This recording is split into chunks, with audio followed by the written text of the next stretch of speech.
Rain, rain, rain, rain, rain, rain, rain. But a good day for sitting around talking motors, engines, gearhead good. Well, I got a big debate going right now with a really close friend of mine over in Wisconsin. Pretty sharp. He's an engineer. Guy's got an engineering background, so he's mathematically, like one of them kind of guys. Woohoo out there. Where I'm more of a I don't know.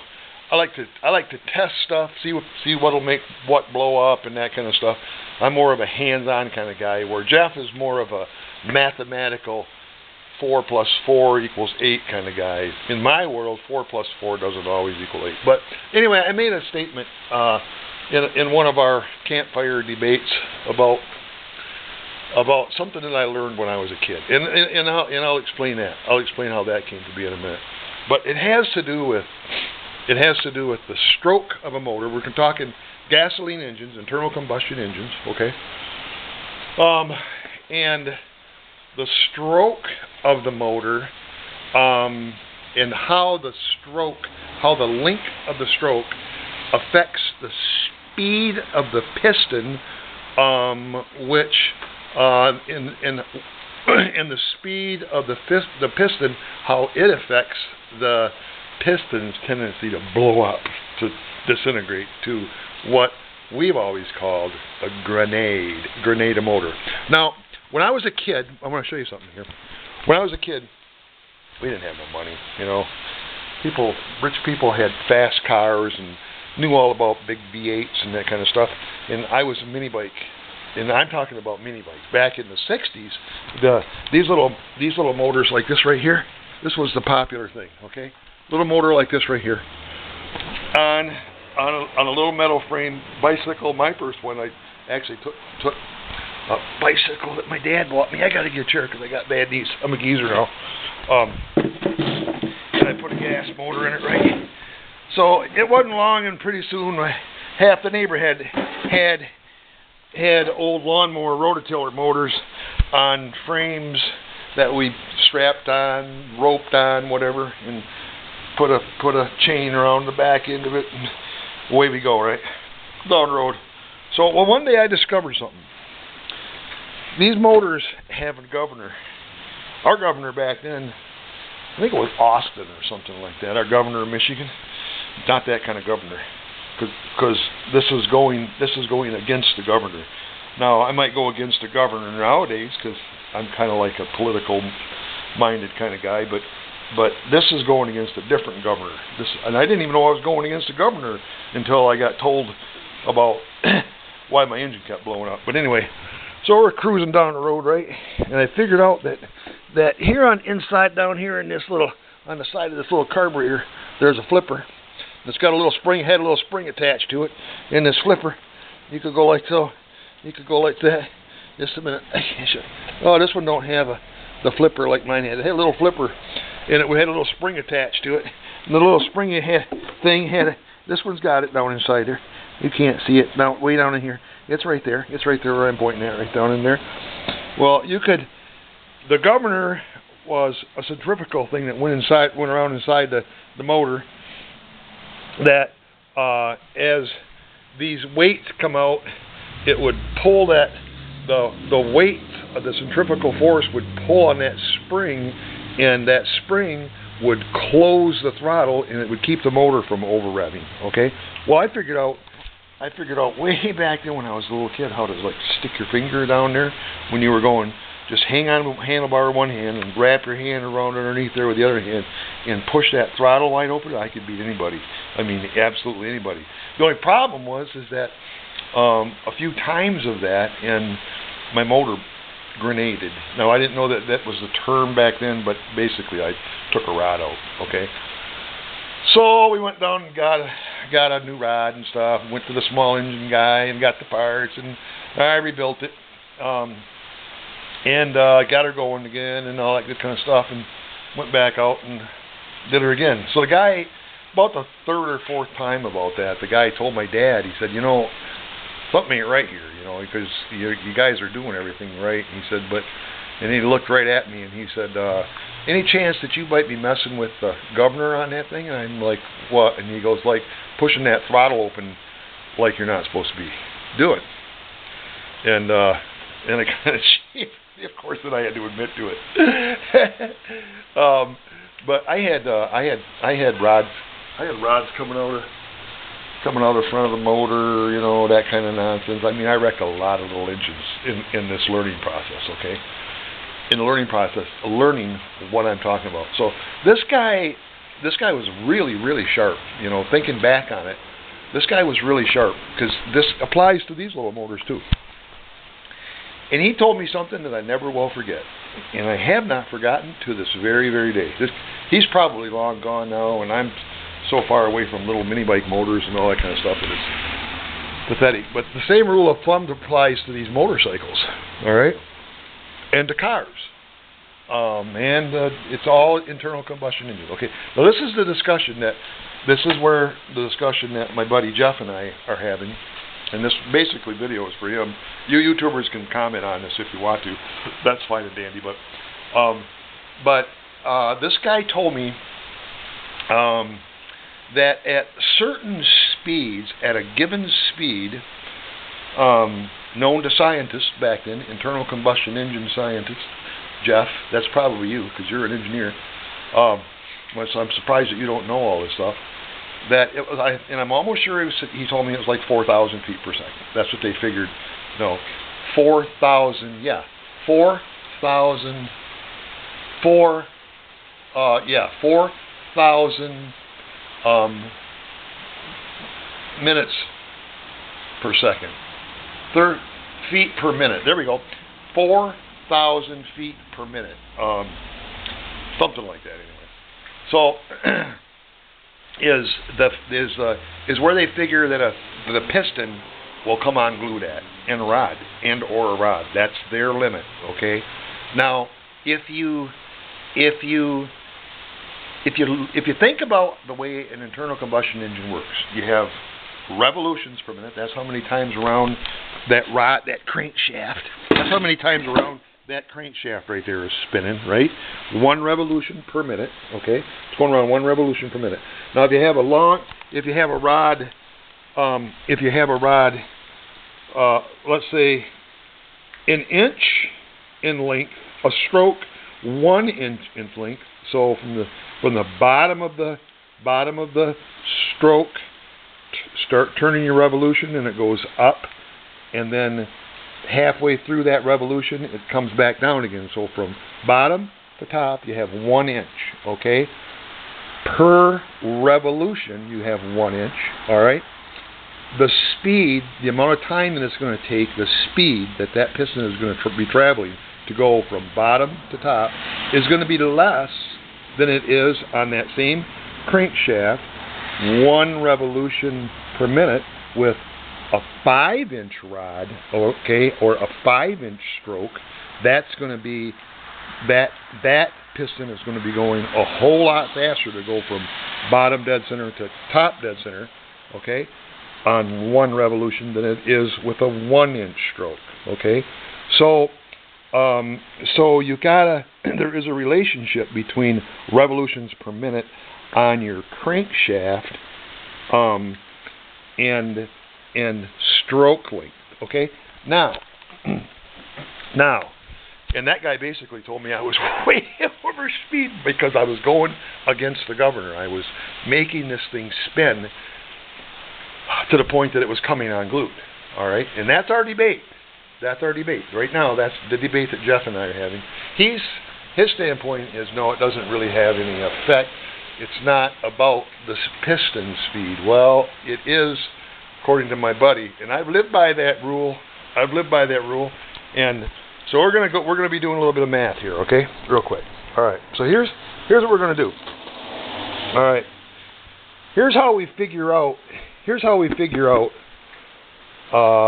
I'm just going to try to remember this now from memory. Okay, so you have a given. They say 4,000. That's 4. Just write this down or put this in your calculator. 4,000. That's feet per minute, okay, 4,000 times 6, all right, and that's your time, that's your minutes, that's your feet per minute, that's your time factor, okay, and then you divide that by your stroke. So if I want this, and what this is going to do, let's say if I have okay, my R1 is a 2.1, I think. 2.1 is a stroke.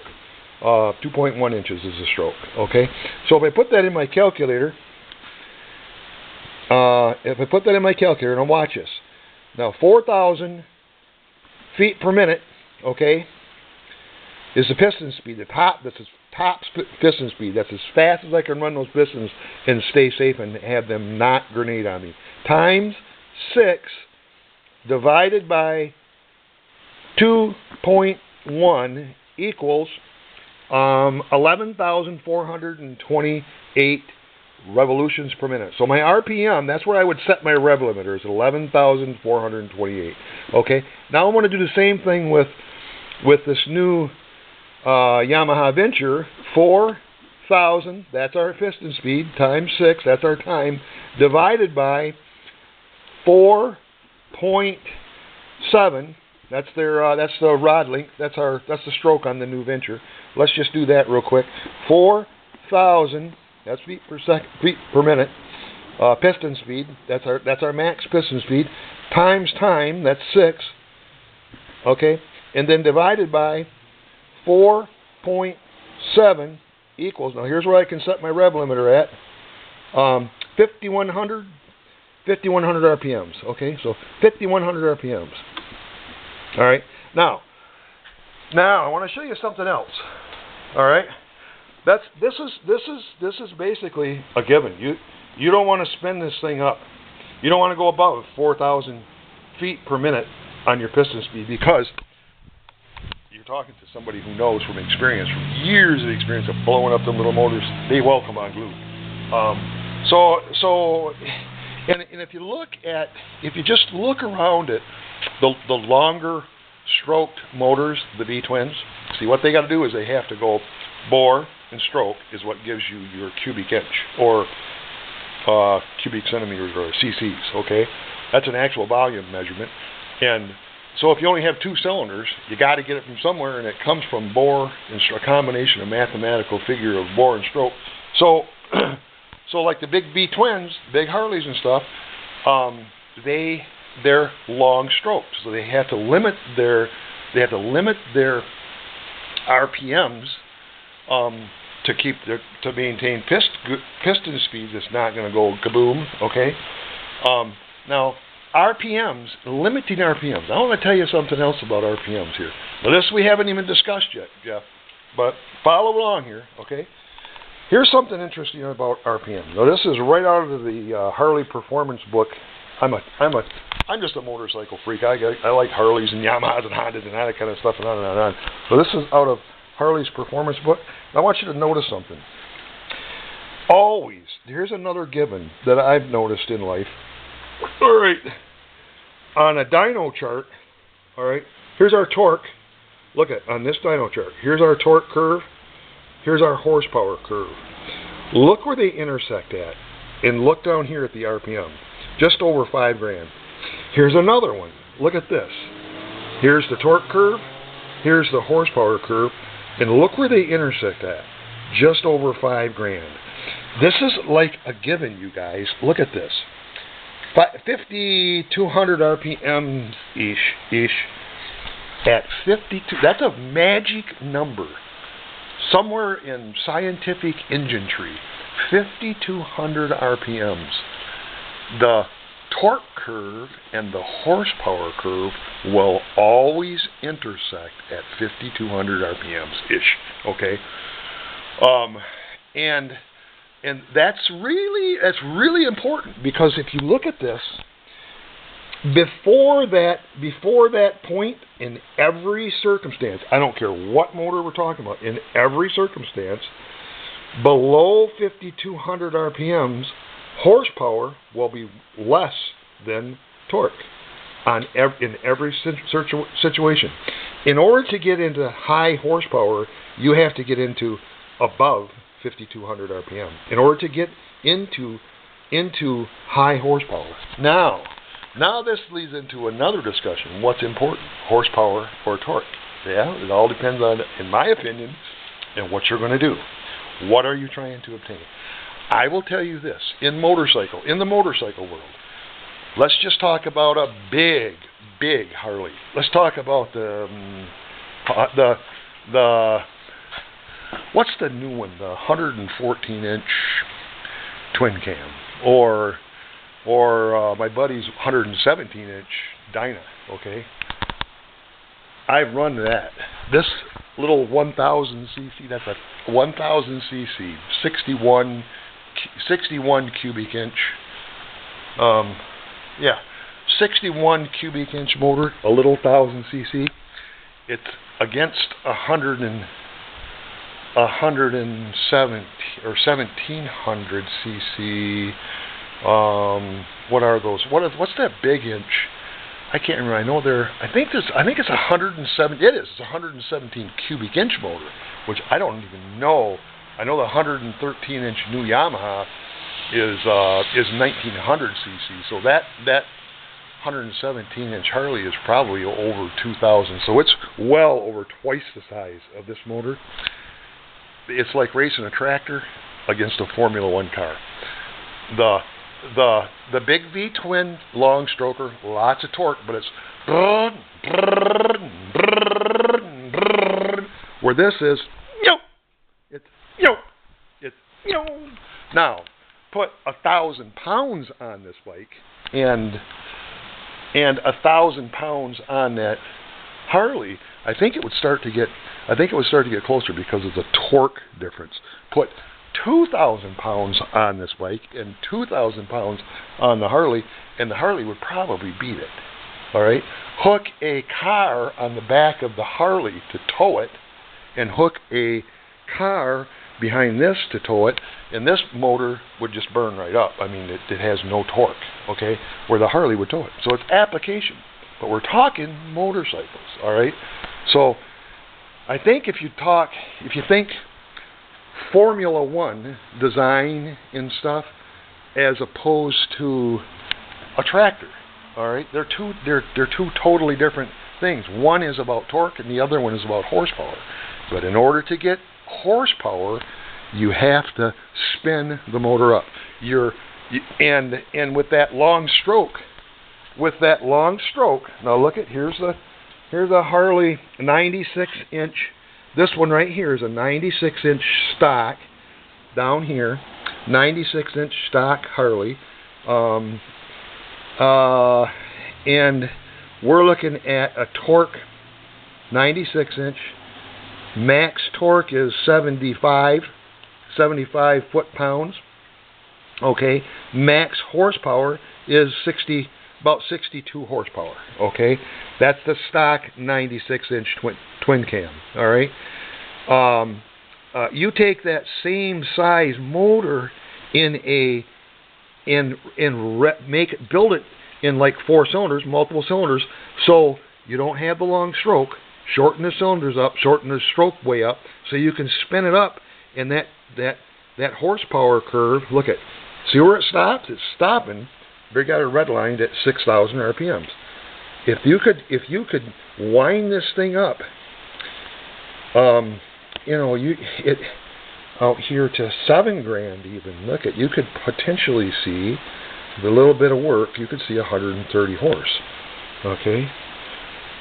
What would happen if you could wind that up to $10,000? What if you could wind it up to 10 or 11,000?